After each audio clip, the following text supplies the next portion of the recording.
Vasanth TV ரசிகர்களுக்கு வணக்கம். இன்னைக்கும் நம்மளுடைய தெரிந்து கொள்ளும் நிகழ்ச்சியில தெரியாத பல விஷயங்களை தான் தெரிஞ்சுக்க போறோம். ஜப்பான்ல வேணுமென்றே கிரைம் பண்ணி நிறைய பேர் ஜெயிலுக்கு போயிட்டு இருக்காங்க அப்படின்றத இப்போ ஒரு சர்வேல கண்டுபிடிச்சிருக்காங்க. சரி, உதாரணத்துக்கு சொல்ல போனா ஜப்பானுடைய பாப்புலேஷன்ல 30% வயசானவங்க தான், 65+. அந்த வயசானவங்களுடைய பசங்க பொண்ணுங்க எல்லாம் அவங்கள பாத்துக்க முடியாது அப்படின்னு சொன்னதுனால வேற வழியே இல்லாம எங்க போறதுன்னு தெரியாம அப்படியே அலைஞ்சிட்டு இருக்காங்க. அவங்களே என்ன பண்றாங்க, திடீர்னு ஒரு பெட்டி கேஸ்லயாவது உள்ள போமே அப்படின்னு சொல்லி ஏதோ ஒரு பொட்டி கிடைக்க போய் அங்க ஏதோ ஒன்று திருடி வேணுமென்றே கிரைம் பண்ணி மாடிட்டு ஜெயிலுக்கு போறாங்களாம். ஸோ இது எதுக்கு அப்படின்னா, அங்கேயாவது பேச்சு துணைக்கு ஆள் கிடைப்பாங்களே, அங்க யாராவது ஒருத்தர் பார்ட்னரா கிடைப்பாங்களே அப்படின்றதுக்காக, இங்கிருந்து தனக்கு ஒரு அடைக்கலம் தேவை அப்படின்றதுக்காக வேற வழியே இல்லாம கிரைம் பண்ணி ஜெயிலுக்கு போறாங்க அப்படின்ற ஒரு விஷயத்த கேள்விப்பட்டோன்னு செம்ம ஷாக் ஆயிட்டாங்க.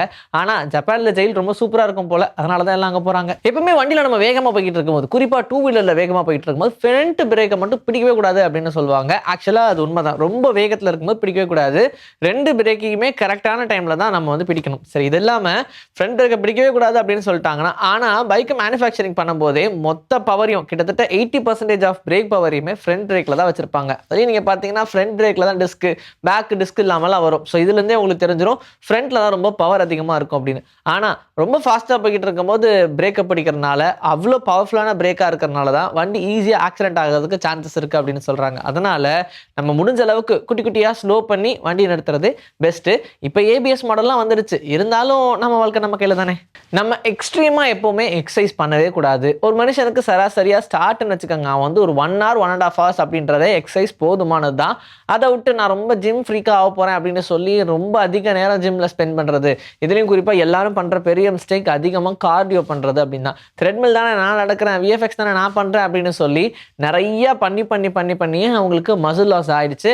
ரீசெண்டாக கூட நம்ம கீர்த்தி சுரேஷ் கூட ஒரு விஷயம் சொல்லியிருப்பாங்க, நான் நிறைய கார்டியோ பண்ணதுனால எனக்கு மசில் லாஸ் ஆயிடுச்சு அப்படின்னு. ஒன்ஸ் மசில் லாஸ் ஆயிடுச்சு அப்படின்னா திரும்ப அதை கெயின் பண்றதுக்குள்ள போதும் ஆயிரும். வெயிட் லாஸ் ஆகும், கூடவே அதை விட அதிகமாக மசில் லாஸ் ஆக ஆரம்பிச்சிடும். அதனால எக்ஸசிவா எக்ஸசைஸ் பண்ணவே கூடாது. அது நம்ம போன்ஸுக்கும் நல்லதில்லை. நம்ப முடியாத மாதிரி இப்பெல்லாம் நிறைய விஷயம் சொல்றாங்க. பாய் ஃப்ரெண்ட் கேர்ள் ஃப்ரெண்ட், அதாவது அஃபிஷியலா ஹஸ்பண்ட் அண்ட் ஒய்ஃப்லாம் இருக்காங்க இல்லையா, இவங்க 2 பேரும் அதிகமா அவங்க கட்டிப்பிடி வைத்தியம் பண்ணாலே மசில் கெயின் ஆகும் அப்படின்லாம் சொல்றாங்க. இது கேட்கும்போது எனக்கே கொஞ்சம் ஆச்சரியமா தான் இருந்துச்சு. பட் இட்ஸ் ட்ரூ அப்படின்ற மாதிரி சொல்றாங்க. கட்டிப்பிடி வைத்தியம் அப்படின்னு சொல்லுவாங்க இல்லையா, கிட்டத்தட்ட நம்ம கொஞ்சம் கொஞ்சம் நம்ம பாடியில் இருக்கிற சிக்னஸ் எல்லாமே நம்ம கட்டிப்பிடிக்கும் போது சரியா போயிடும் அப்படின்னு சொல்றாங்க. இந்த மாதிரியான விஷயங்கள்லாம் சும்மா காமெடிக்காக நம்ம பயன்படுத்தியிருப்போம், ஆனா நிஜமாவே நடக்குது. ஓகேப்பா, உடம்பு சரியில்லாமல் இருக்கிறது சரியாகுது, ஓகே, அது அன்பால கிடைக்கிற ஒரு விஷயம். ஆனா எப்படி மசில் கெயின் ஆகுது, இதுவும் கொஞ்சம் சுவாரஸ்யமா தான் இருக்கு.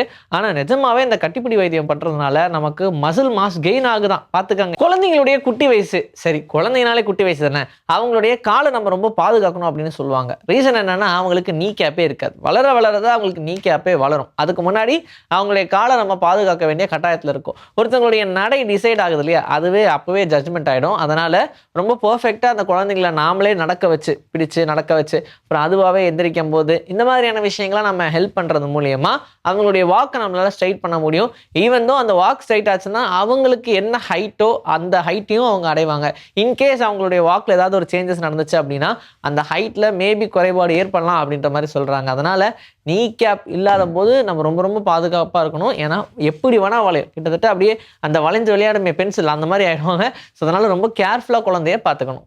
இன்னைக்கு நம்மளுடைய தெரிந்து கொள்வோம் நிகழ்ச்சியில் தெரியாத பல விஷயங்களை தெரிஞ்சுக்கிட்டோம். இதே மாதிரி சூப்பரான கண்டென்ட்டோட உங்களை நான் வந்து சந்திக்கிறேன். This is bye from Vijayasri. Take care.